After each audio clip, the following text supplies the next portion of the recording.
Mamun Laila Mamun Laila Mamun Laila. Facebook খুললেই দেখি মাইপুতের কাহিনী, কথায় কথায় নোংরামি আবার কত ইতরামি। মামুন লায়লা মামুন লায়লা মামুন লায়লা।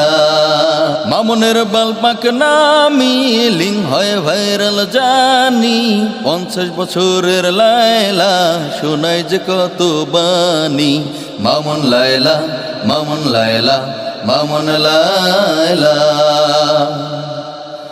দেখে আজব কাহিনী লজ্জায় মরে যায় আমি, বেডসিনের ভিডিও ভাইরাল করে জানি। মামুন লায়লা মামুন লায়লা মামুন লায়লা।